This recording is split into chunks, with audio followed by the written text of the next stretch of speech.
What type of temperament and skills does a producer or line producer need to have?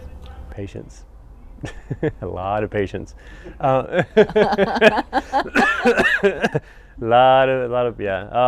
It's Why? that, and then it's really people management skills. And oddly enough, it's just being able to multitask and manage a large group of people who are all different personalities. Your wardrobe and your makeup are usually the more kind of fashionable type people, where in your G&E guys are a little more, a little more rough. They're like the blue collar workers, if you will. No offense. Or just give it to me straight type Yeah, of no, thing. it's just like they're it's like those guys. I mean, these guys are they're setting up lights, or they're carrying heavy equipment. They're driving the trucks, and it's so it just takes the people who are just really driven to come out here and work 12, 13 hours a day and get it done.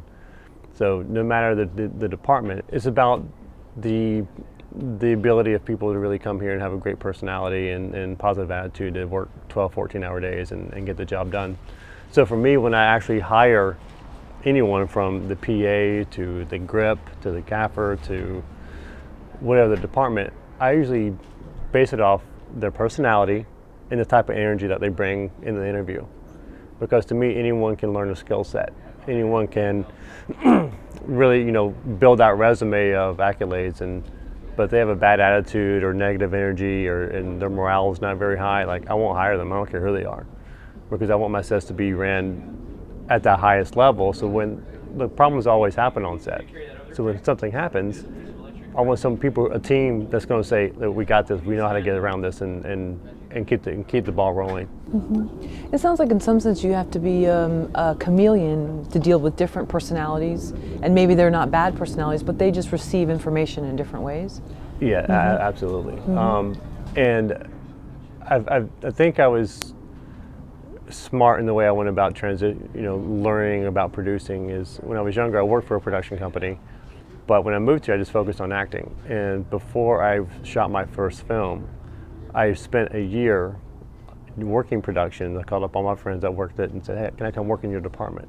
So for myself, I worked like in catering. I crafty. I worked in I did a grip, which I would never do again, but I have much respect to those guys. I did everything. I've worked at every department because I wanted to understand the fundamentals of how that department worked.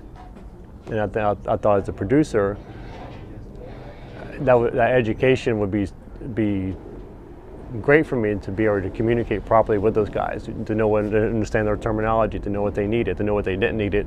When they're like, "We want this, but you really don't need it. You want it, and we can't afford it," or "Yeah, we can't afford it." Sounds like a lot of what you do is to assure people that things are going to be fine, and then you fix it behind the scenes.